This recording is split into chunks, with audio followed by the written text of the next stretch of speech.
In 1610, one of the most famous painters in the world was running for his life, wanted for murder, exiled from cities, hunted by enemies both political and personal.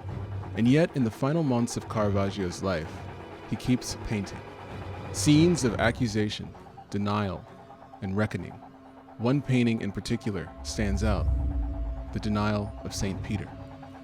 At first glance, it's a biblical scene, but look closer, and the painting begins to feel uncomfortably personal, because this painting was made by someone racked with guilt for his past crimes, living through hell, cursed. My name is Tyrone Demery, and this is Holdfast History. Michelangelo Merisi was born in Milan in 1571, the son of an architect-decorator. At age 5, plague struck Milan, and his family fled to the town of Caravaggio, where the artist takes his name. He and his 4 siblings were raised in poverty. After the death of both parents, at the age of 13, Caravaggio takes an apprenticeship under Simone Pietrozano, a student of Titian. He showed great promise, taking in lessons from the artists such as Leonardo da Vinci, Michelangelo, and Giorgione. In 1592, after a quarrel which resulted in the wounding of a police officer, Caravaggio fled to Rome. With all of its money, connections, and proximity to the papacy, Rome was the center of the world.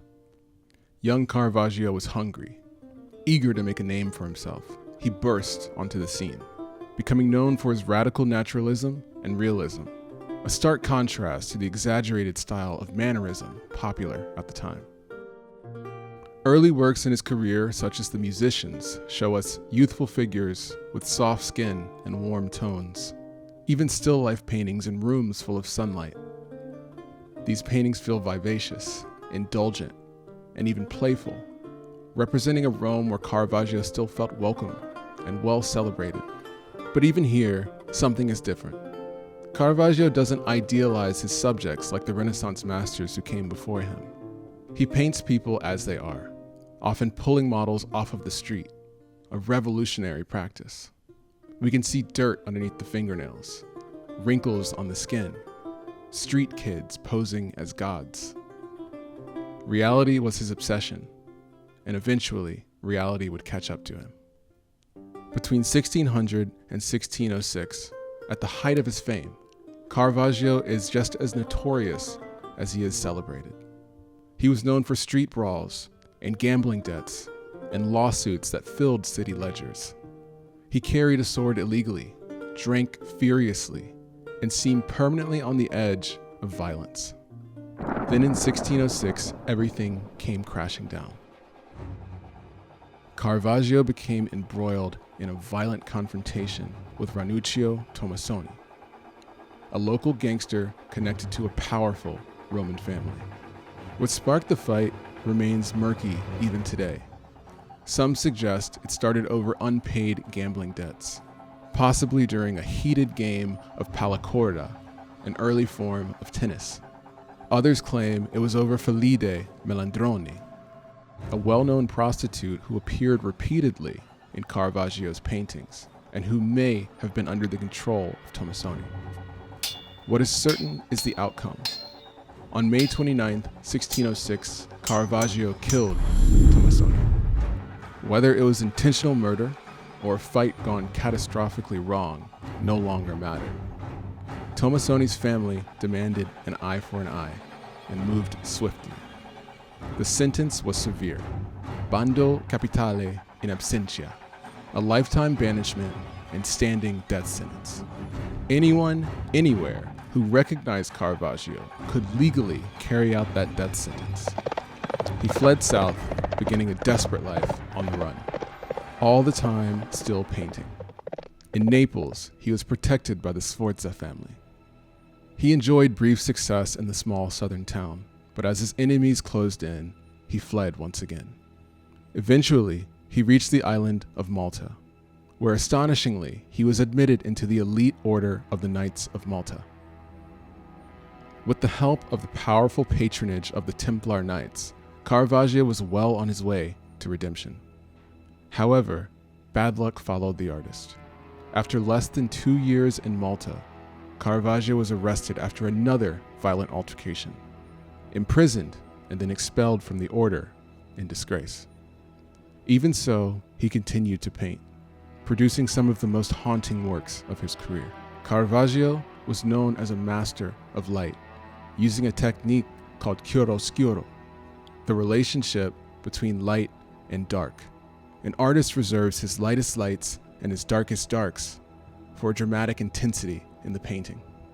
Caravaggio is pushing this obscure technique to new limits. On the run, his art grows darker, more brutal, more psychologically exposed, and at times nearly unreadable. One of the works he painted during this time was David with the head of Goliath. In it, David holds the severed head of Goliath, and that head, bloated, lifeless, eyes still open, is a self-portrait of Caravaggio himself. It's a confession in oil, a plea for mercy, a man painting his own execution, which could come at any moment. For his next work, Caravaggio looks to the New Testament, the denial of St. Peter. The biblical story is simple. After the arrest of Christ, Peter is accused of being a follower of Jesus. 3 times he is accused, 3 times he denies it. Traditionally, artists paint St. Peter in divine light, choosing more encouraging moments to show, such as the moment when Christ gives Peter the keys to heaven, avoiding this dark chapter altogether.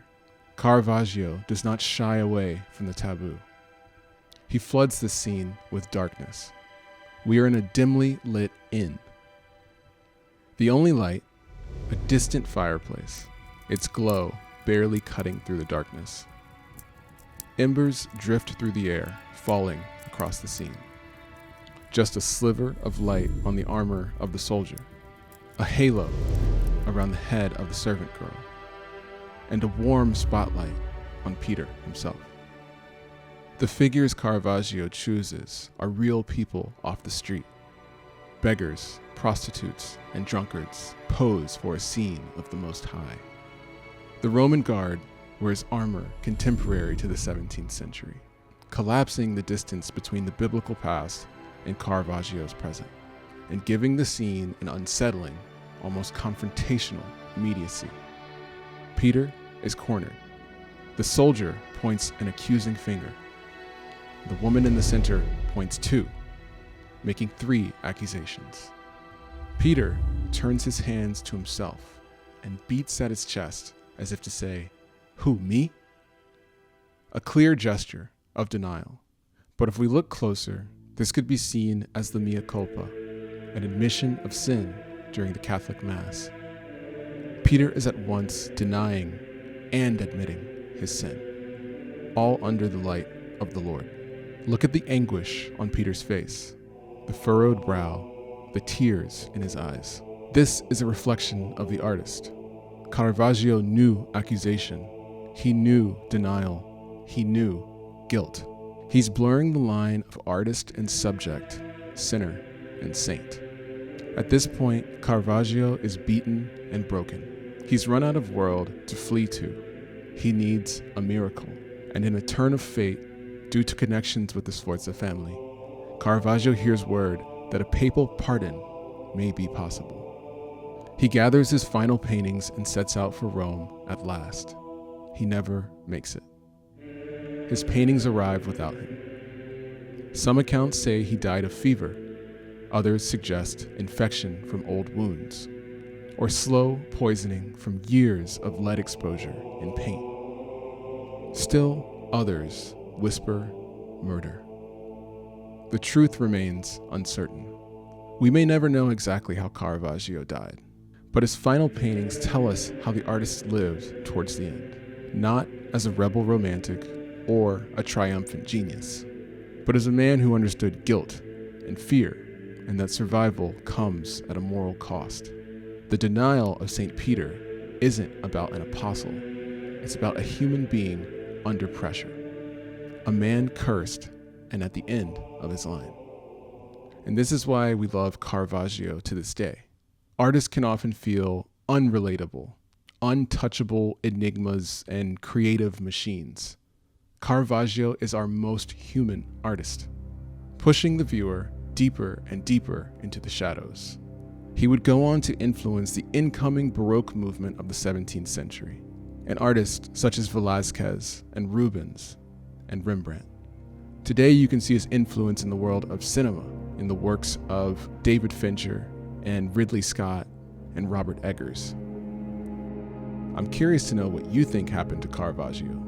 Leave your theories in the comments below. For more mysteries hiding in plain sight, in museums, in paintings, and in the stories that time almost forgot, stick around for another Hold Fast History.